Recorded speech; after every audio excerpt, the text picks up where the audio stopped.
Mobile की घंटी सुनकर रवीना ने दौड़कर फ़ोन उठाया तो उधर से आवाज़ आई, क्या आप डॉक्टर राजीव के घर से बोल रही हैं? जी हाँ। आप कौन? क्या आप उनकी वाइफ हैं? हाँ। पर आप इतने प्रश्न क्यों पूछ रहे हैं? आप हैं कौन? और राजीव का मोबाइल आपके पास कैसे आया? जी मेरा नाम सुमित है। आपके पति का एक्सीडेंट हो गया है। मैंने उन्हें सिटी अस्पताल में दाखिल करा दिया है। प्लीज़ आप जल्दी आ जाइए। एक्सीडेंट? वो ठीक तो है ना? अभी आधे घंटे पहले ही उन्होंने मुझसे बात की थी। देखिए वो ठीक हैं, लेकिन प्लीज़ आप जल्दी आ जाइए। ठीक है, अभी आती हूँ, कहते हुए उसने फ़ोन रख दिया। मन कह रहा था कि ये सब झूठ है, पर कोई इस तरह की गलत सूचना क्यों देगा। किसी अनहोनी की आशंका से उसकी आंखों से आंसू बह निकले। सोचने लगी, मेरे साथ ही सदा ऐसा क्यों होता आया है।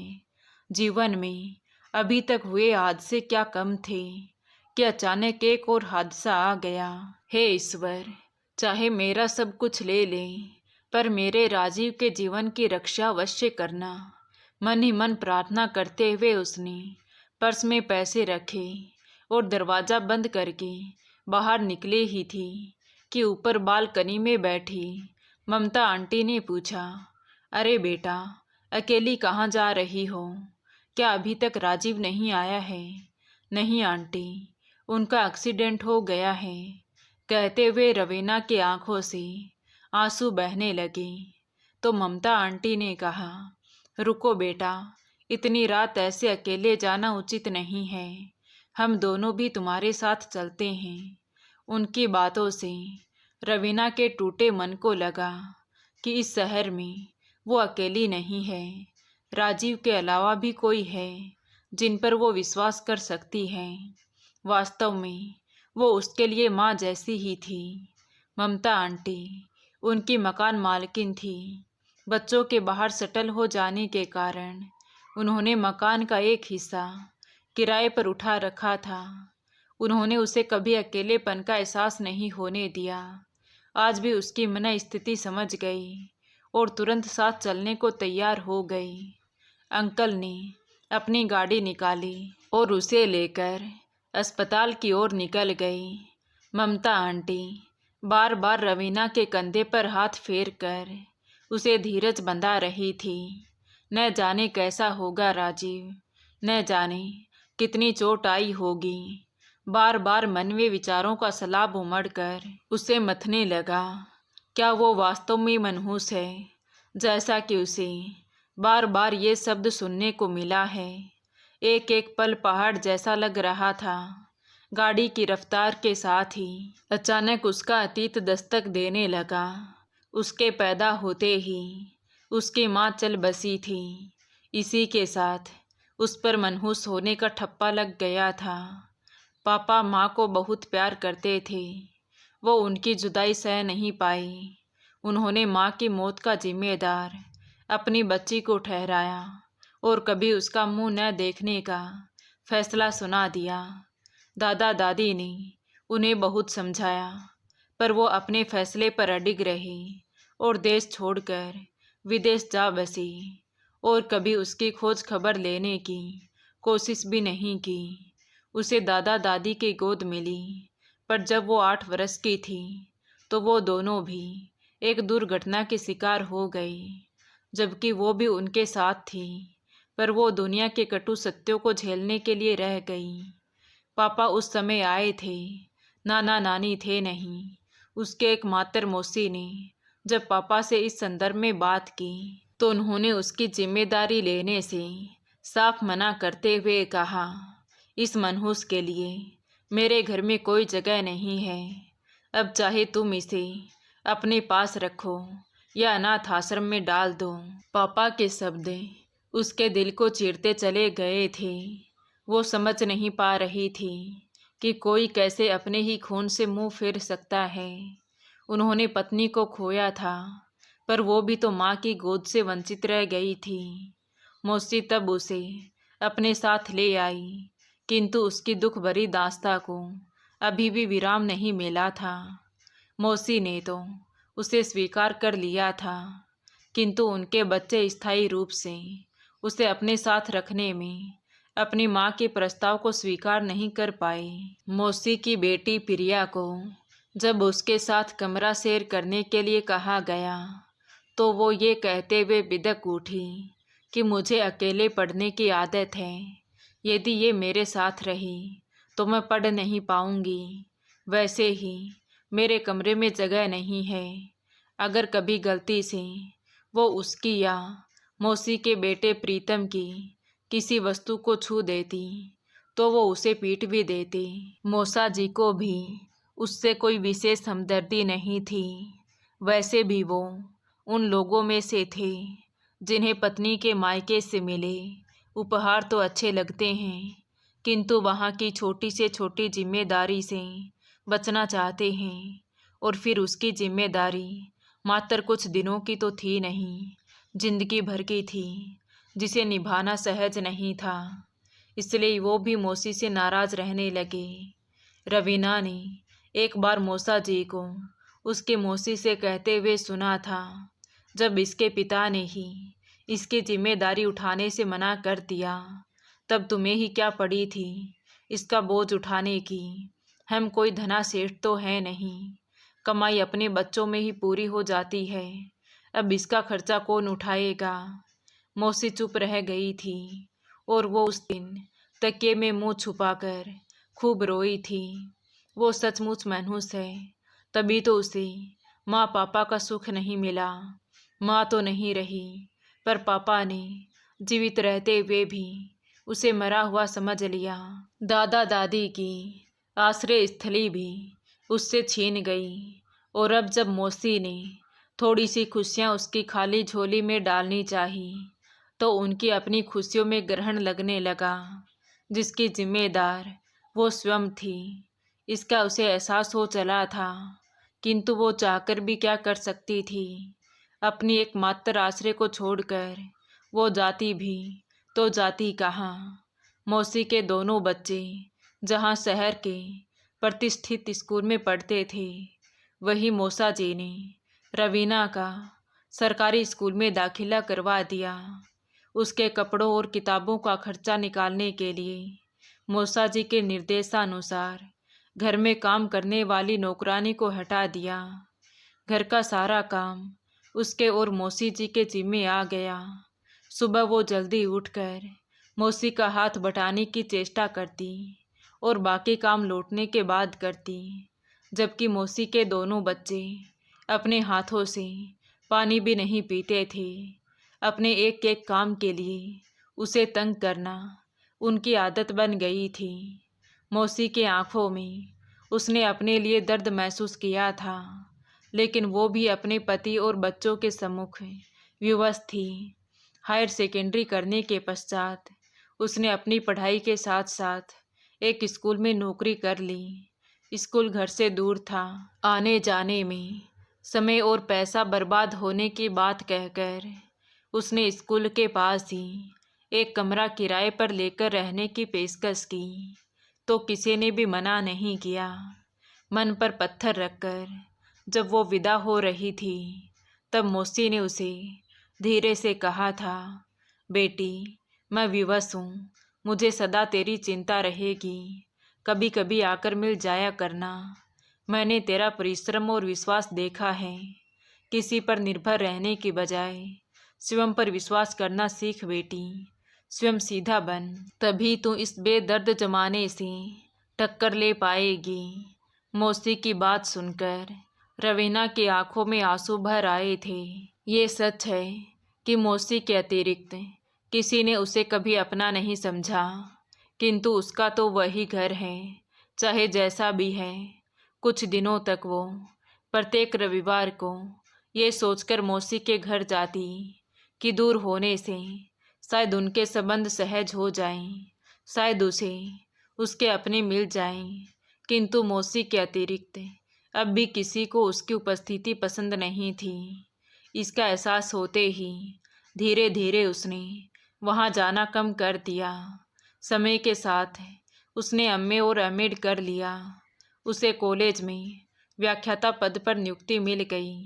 जीवन चल निकला था। धीरे धीरे मौसी के दोनों बच्चों की शादी हो गई। बेटी प्रिया ससुराल चली गई और प्रीतम को अपनी नौकरी के सिलसिले में बाहर जाना पड़ गया। बच्चों के चले जाने के कारण मौसी अकेली पड़ गई थी। इसी बीच मौसा जी का देहांत हो गया। प्रीतम और प्रिया आए और कुछ दिन रहकर चले गए। मौसी अकेली रह गई थी।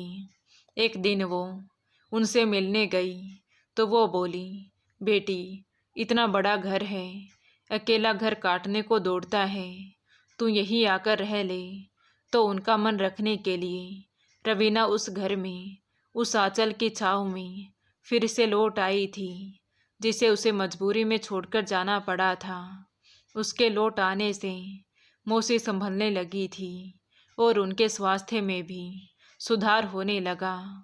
सच तो यही है कि चाहे घर में सब कुछ हो लेकिन सुकून ना हो तो अच्छा भला आदमी भी अस्वस्थ हो जाता है। फिर मौसी तो मौसा जी की मृत्यु के पश्चात न केवल शारीरिक तथा मानसिक रूप से टूट चुकी थी, वरन अकेलेपन की त्रासदी भी भोग रही थी। लेकिन जब प्रीतम और प्रिया को रवीना के लौटने का पता चला तो वो दोनों परिवार सहित आए और उसे खूब खरी खोटी सुनाने लगी। उनके मन में ये डर समा गया था कि यदि वो यहाँ रही तो हो सकता है माँ से मकान और जायदाद कहीं अपने नाम ना करवा ले। मौसी ने उनके आशे को समझकर उन्हें उत्तर दिया था, तुम दोनों का डर व्यर्थ है। अरे इसने तो सदा तुम्हारा जूठा खाया है, तुम्हारी उतरन पहनी है, तब भी इसने कभी कोई विरोध नहीं किया, तुम्हारी किसी वस्तु पर अपना हक नहीं जमाया। तो अब जब उसने अपना मार्ग स्वयं अपनी मेहनत के बल पर तलाश कर लिया है तथा उस पर दृढ़ कदमों से चल रही है, तब तुम्हारे इस टूटे फूटे घर पर अपनी नज़र क्यों डालेगी। वैसे भी बेटा, जिसके पैर बालू पर जमे रहते हैं उन्हें ही अपने पैर के नीचे से बालू खिसकने का डर रहता है।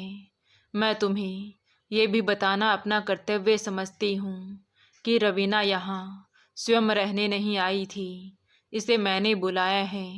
वैसे मुझे तुम लोगों से ऐसी उम्मीद नहीं थी। तुम्हारे इस क्रूर व्यवहार से मेरे दिल को बहुत ठेस पहुँची है। तुम लोगों ने तो एक बार भी ये नहीं कहा कि माँ हमारे साथ चलकर रहो, यहाँ अकेले कैसे रहोगी। पर शायद तुम दोनों को अपनी आज़ादी ज़्यादा प्यारी है। आज तुम्हारा व्यवहार देखकर मुझे ये कहने में ज़रा भी संकोच नहीं कि मैं तुम लोगों की बजाय इसे अपने ज़्यादा नज़दीक मानती हूँ। तुम तो मेरी अपनी औलाद हो, फिर भी तुमने कभी मेरे मन को समझने का प्रयत्न नहीं किया। ये तुम्हारी अपनी मौसी की लड़की है, क्या तुम इसे प्यार के दो मीठे बोल नहीं दे सकते थे? मेरे निर्णय का मान नहीं रख सकते थे? तुमने सदा पाना ही चाहा लेकिन देना नहीं। अहंकार के वशीभूत तुम ये भी भूल गई कि प्यार एक तरफा नहीं होता। मैंने तुम्हारे प्रति अपनी जिम्मेदारी निभा दी। अब अगर मैं अपनी इस बेटी के प्रति अपनी जिम्मेदारी निभाना चाहती हूँ तो तुम्हें ऐतराज़ क्यों है?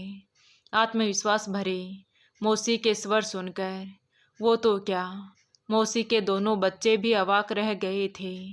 मौसी ने उस समय तो उन्हें चुप करा दिया था, लेकिन उनके मन में छाई नफरत की तपन को उसने महसूस किया था। वो तो कब की उनकी ज़िंदगी से निकल जाती, किंतु मौसी का प्यार ही सदा उसके पैरों में बेड़ी पहना देता था। उसे समझ में नहीं आता था कि प्रिया और प्रीतम उससे इतनी नफरत क्यों करते हैं। उनके प्यार की एक झलक पाने के लिए वो बचपन में उनके कपड़े प्रेस किया करती थी, जूते पॉलिश करती, यहाँ तक कि उनके छोटे से छोटा काम हंसते हंसते करने का प्रयास करती। लेकिन तब भी वो उससे सीधे मुंह बात नहीं करते। उसे आज भी याद है, एक बार दीपावली पर मौसी अपने दोनों बच्चों के लिए कपड़े लेने गई थी तो उसके लिए भी एक ड्रेस खरीद लाई, पर उसकी ड्रेस को देखकर पूरे घर में इतना हंगामा मचा कि खुद मौसी भी रोने लगी। उसके पश्चात उसे सदा प्रिया की उतरन ही पहनने को मिलती रही। यदि कहीं कुछ छोटा बड़ा होता तो मौसी उसे काट कर उसके पहनने लायक बना देती। समय तो गुजर गया था, किंतु खट्टी मीठी यादें उसके जहन में चुभती रहती। एक दिन वो कॉलेज से घर लौटी ही थी कि तभी घंटी बजी। दरवाज़ा खुला तो सामने एक युवक खड़ा था। तभी मौसी भी कमरे से बाहर निकल आई और बोली, अरे बेटा तुम आओ, अंदर आओ। कहते हुए मौसी उसे अंदर ले आई। फिर रवीना की तरफ देखकर बोली, रवीना, ये मेरी बचपन की सहेली शीला का लड़का राजीव है। सरकारी अस्पताल में डॉक्टर है। हाल ही में यहाँ पोस्टिंग हुई है। सामने वाले फ्लैट में रहता है। ये सुनकर रवीना मुस्कुराकर अंदर चली गई। राजीव मौसी के पास बैठकर कुछ देर बातें करके चला गया। लेकिन धीरे धीरे राजीव का उनके घर आना प्रारंभ हो गया।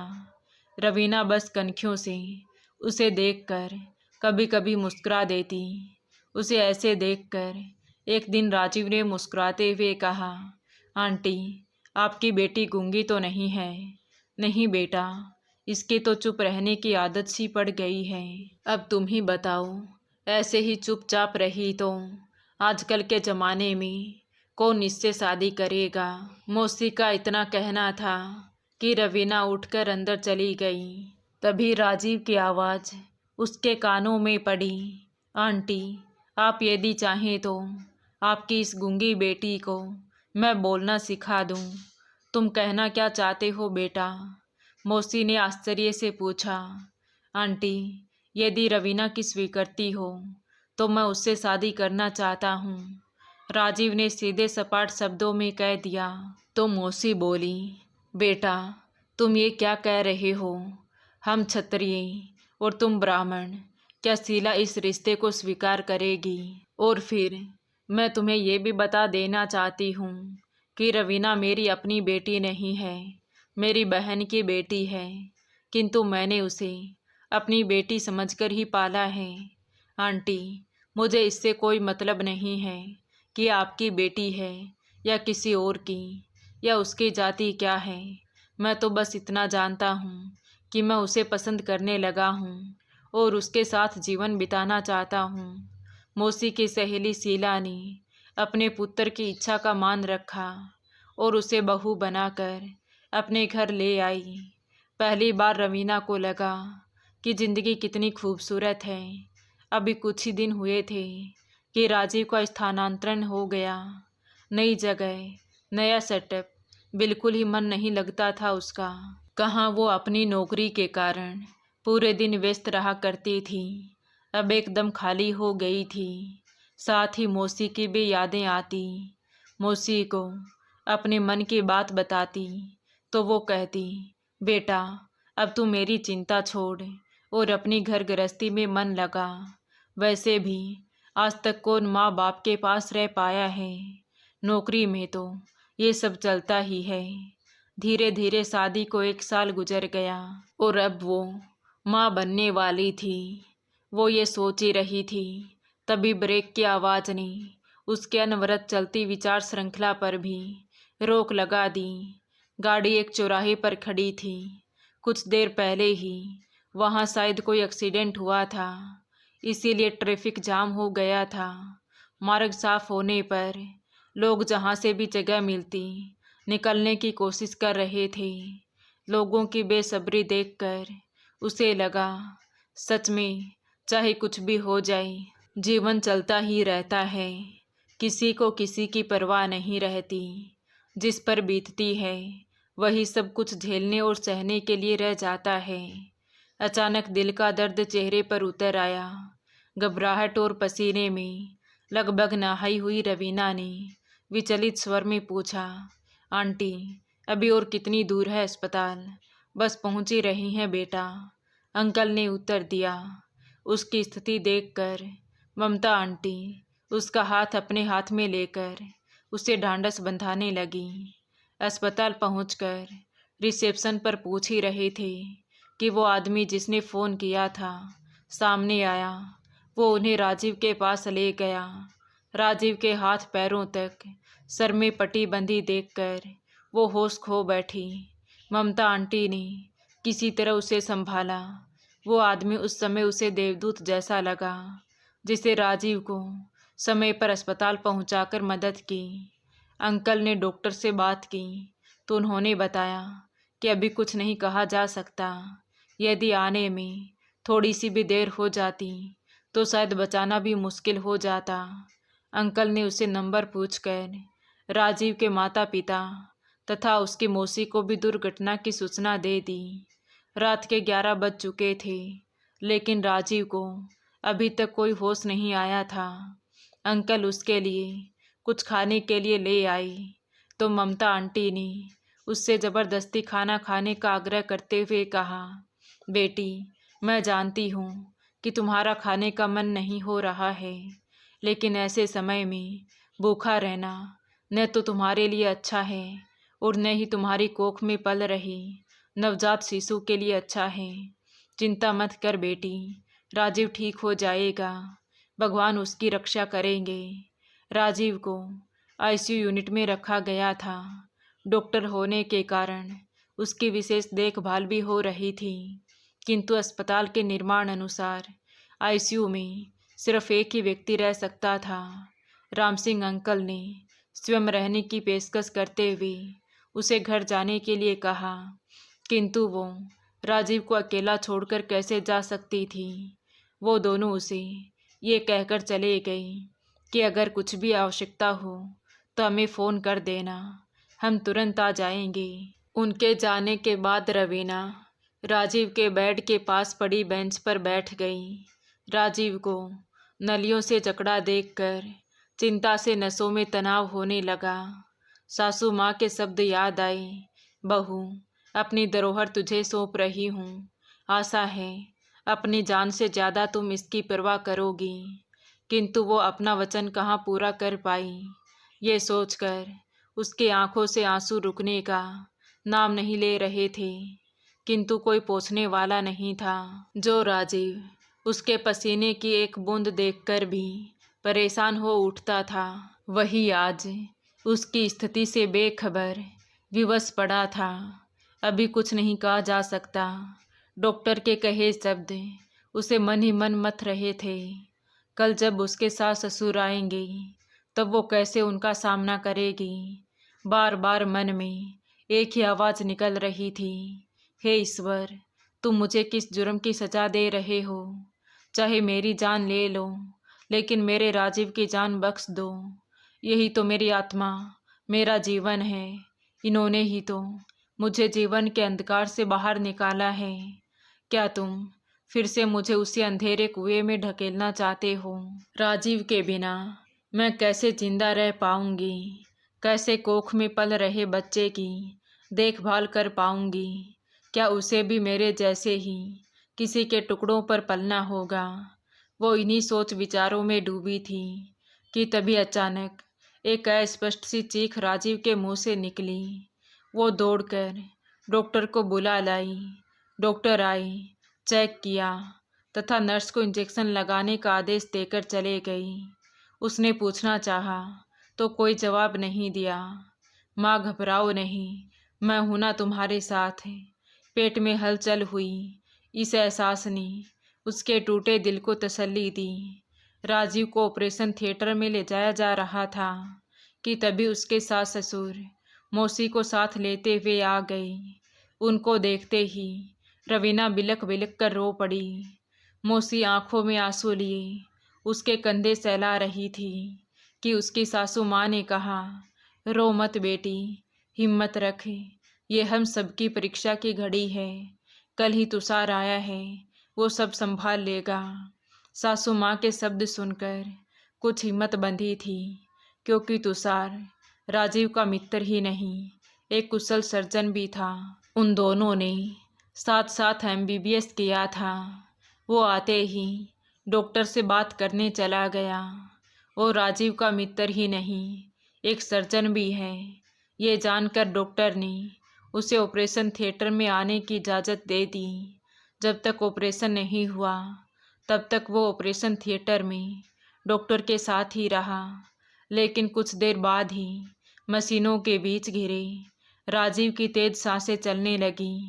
ये सब देखकर नर्स ने बाहर आकर बताया कि राजीव डॉक्टर की हालत बहुत गंभीर है। ये सुनते ही घबराई हुई रवीना के पेट में हलचल शुरू हो गई। उसे भी आपात कक्ष में तुरंत भर्ती करवाना पड़ा। रवीना की नाजुक स्थिति देखकर ऑपरेशन द्वारा आपात डिलीवरी करवाने का डॉक्टर ने निर्णय लिया। जिस समय रवीना ऑपरेशन थिएटर में एक नए जीवन को देने का प्रयास कर रही थी, ठीक उसी समय राजीव के जीवन की डोर टूट गई। सच्ची है, जीवन मरण पर किसी का जोर नहीं चलता। जिसे जाना होता है उस पर चाहे लाख पहरे लगा दो, वो चला ही जाता है और आने वाला लाख पहरे तोड़कर भी आ ही जाता है। तभी तो उसकी बेटी भी 1 महीने पहले आ गई, वरना अभी डिलीवरी में 1 महीना बचा हुआ था। अगर इंसान की इच्छा अनुसार ही सब होता जाए तो संसार से दुखों का नामो निशान ही मिट जाए। पर इंसान सोचता कुछ और है और होता कुछ और है। शायद यही जीवन का शाश्वत सत्य है। रवीना की नाजुक हालत को देखकर राजीव की मृत्यु की खबर को उससे छुपाने का उसके घर वालों ने काफ़ी प्रयास किया, किंतु कब तक उससे इतनी बड़ी बात को छुपा कर रखा जा सकता था। ये भेद खुलना था सो खुल ही गया। उनके चेहरे पर छाई उदासी ना चाहते हुए भी सब कह गई। वो जीते जी मर गई थी। उसका न खाने का मन करता और न ही किसी से बातें करने का। बस टकटकी लगाए अपनी बेटी को देखती रहती और सोचती कि ये भी उसी की तरह मनहूस है जो पैदा होते ही पिता को खा गई, या उसकी अपनी मनहूसियत ने उसे एक बार फिर अकेला कर दिया। मन कहता कि जो हो गया सो हो गया। अन्य घटनाओं की तरह इस घटना को भी एक हादसा समझकर भूल जाए और नए सिरे से अपनी ज़िंदगी प्रारंभ करे। लेकिन क्या ऐसा संभव हो सकता है? क्या उसकी बच्ची को भी उसके जैसा ही जीवन जीना पड़ेगा? सासू माँ, ससुर जी और मौसी सब मिलकर उसके मन के सुन्नेपन को अपनी हल्की फुल्की बातों से भरने का प्रयास करते, लेकिन उसकी हंसी तो राजीव के साथ ही चली गई थी। उसकी यादें उसे न चैन से जीने दे रही थी और न ही उस मासूम की मासूमियत उसे मरने दे रही थी। कभी सोचती ऐसे जीवन से तो मरना ही अच्छा है, किंतु अब वो अकेली तो नहीं है। उसके पास तो राजीव का अंश है जिसके लिए उसे जीना ही होगा। बार बार ये वाक्य दोहराती, लेकिन पल भर में ही उसके स्वयं से किए प्रण उसे धोखा दे जाते और वो एक अंधी खाई में डूबने लगती। आज उसे अस्पताल से छुट्टी मिलने वाली थी। अब वो कहाँ जाएगी? क्या ससुराल वाले उसे अपने साथ ले जाएंगे या वो मौसी के साथ चली जाए? अभी वो सोच ही रही थी कि सासू माँ और ससुर जी उसे डिस्चार्ज करवाने की सारी फॉर्मेलिटी पूरी कर उसे लेने उसके पास आ गई। उनकी आंखों में छुपे दर्द को पहचान कर वो चुपचाप उनके साथ चली आई। मौसी भी कुछ दिन उसके पास रहने के लिए आ गई, लेकिन जैसे ही कुछ दिन बाद मौसी जाने लगी तो वो पहली बार फूट फूट कर रोने लगी।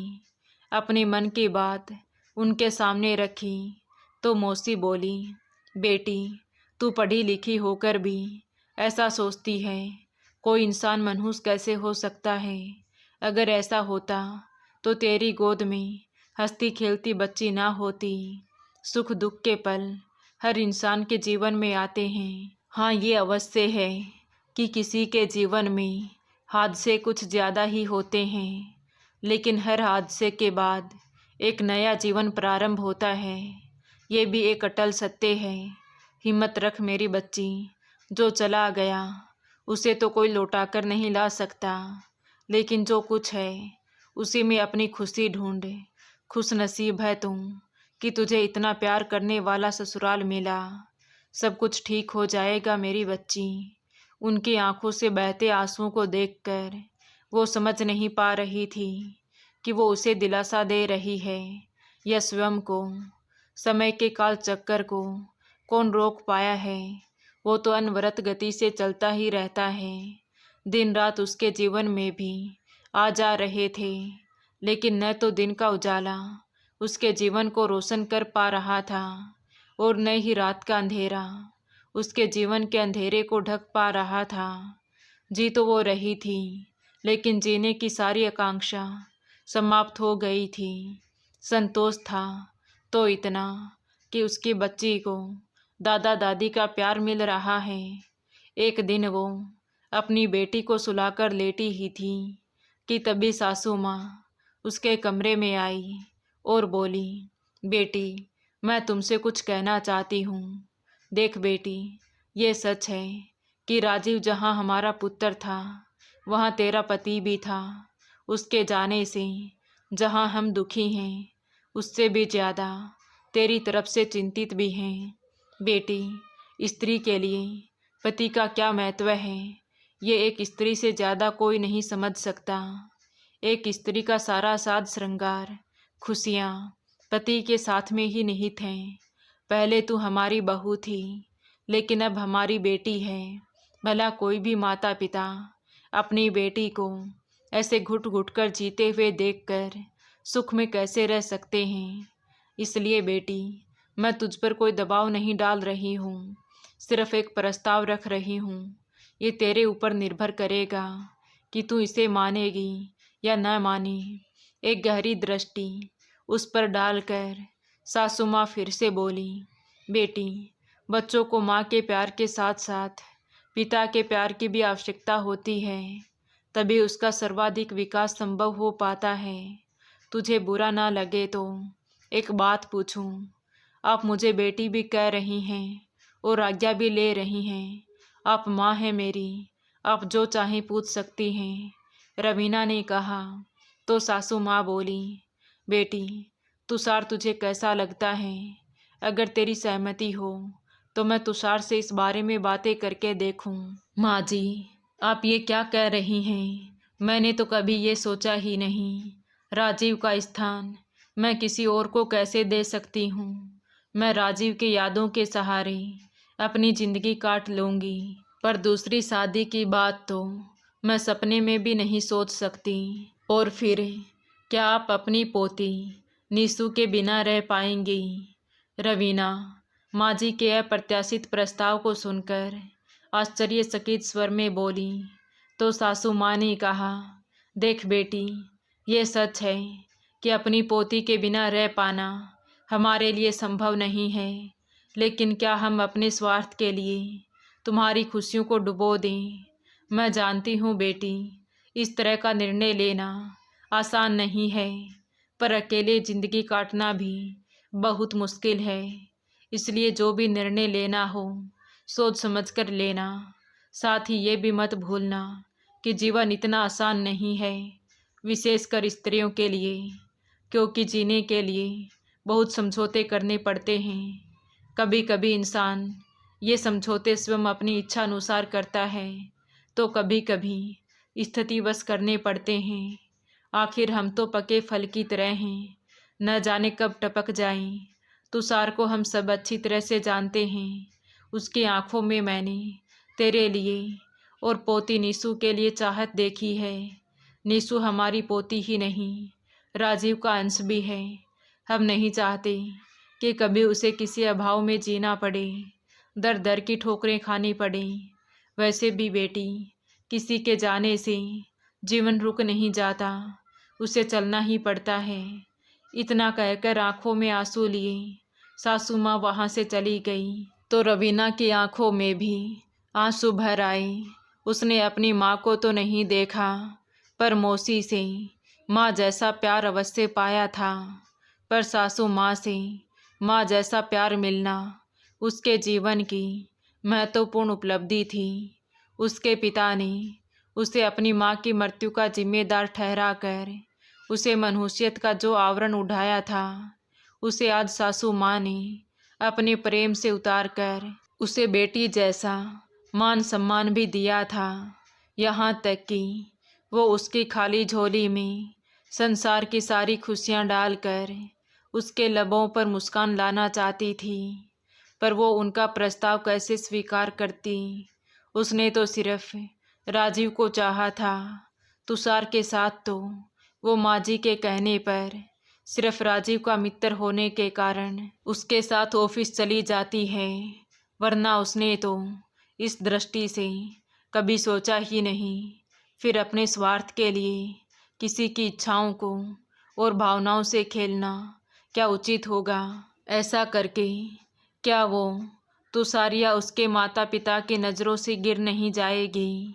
कहीं ऐसा ना हो कि वो माँ जी का प्रस्ताव सुनकर भटक जाए और दो परिवारों की मित्रता में ग्रहण लग जाए। माँ जी को भ्रम हो गया होगा, तुषार भला उसके साथ विवाह क्यों करना चाहेगा? उसके लिए क्या लड़कियों का अकाल पड़ गया है?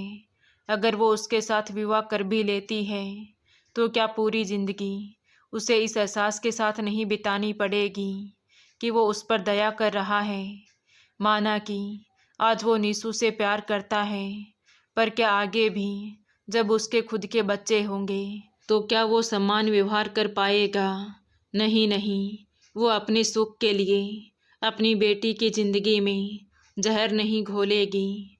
जैसी जिंदगी उसने स्वयं जी है, अपनी पुत्री को नहीं जीने देगी। वो माँ जी को साफ साफ शब्दों में अपना फैसला सुना देगी। कुछ वर्षों को छोड़ दे तो उसने सारी जिंदगी अपनी परेशानियों को स्वयं सहा है, उनसे जूझते हुए अपना मार्ग तलाशा है, तो फिर अब क्यों कमज़ोर पड़ रही है? अचानक उसे मौसी के शब्द याद आए। मैंने तेरा परिश्रम और विश्वास देखा है बेटी। किसी पर निर्भर रहने की बजाय स्वयं पर विश्वास करना सीख। स्वयं सीधा बन बेटी, तभी तो इस बेदर्द ज़माने से टक्कर ले पाएगी। ये सब याद आते ही वो मन ही मन बुदबुदाई। मैं स्वयं सीधा बनूंगी, दूसरा विवाह कर क्यों किसी की नज़रों में दया का पात्र बनूं? ये सोचकर आंखों में आंसू लिए रवीना सासू माँ के पास चली आई और उनके घुटनों के पास बैठकर बोली, माँ जी, मैं दूसरी शादी कभी नहीं करूँगी। अपने राजीव का स्थान किसी को नहीं दूंगी। मैं क्यों अपने और अपनी बेटी के जीवन की रक्षा की भीख मांगूं, जब मेरे पास आप और पिताजी जैसे अपने हैं। तो क्या मैं अपने स्वार्थ के लिए आपको इस उम्र में अकेले छोड़कर जाना चाहूँगी? नहीं, कभी नहीं माँ जी। मैं आपका सहारा बनूंगी। अपनी बेटी को भी किसी की दया पर नहीं वरन सम्मान से पालूंगी। मैं शादी से पहले भी नौकरी किया करती थी। अनुभव और योग्यता मेरे पास हैं ही। प्रयत्न करूंगी तो अच्छी नौकरी भी अवश्य मिल जाएगी। उसके मुंह से ये सुनकर सासू माँ की आंखें भर आई और बोली, कोई बात नहीं बेटी, तेरी खुशी में ही हमारी खुशी है। जब तक भगवान साथ देगा हम तेरे साथ हैं। इतना कहकर उन्होंने रवीना को गले से लगा लिया।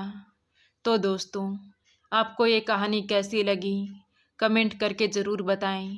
कहानी अच्छी लगी हो तो प्लीज़ वीडियो को लाइक करें, शेयर करें और हमारे चैनल कहानी विद देवांशी को सब्सक्राइब ज़रूर करें। Thank you.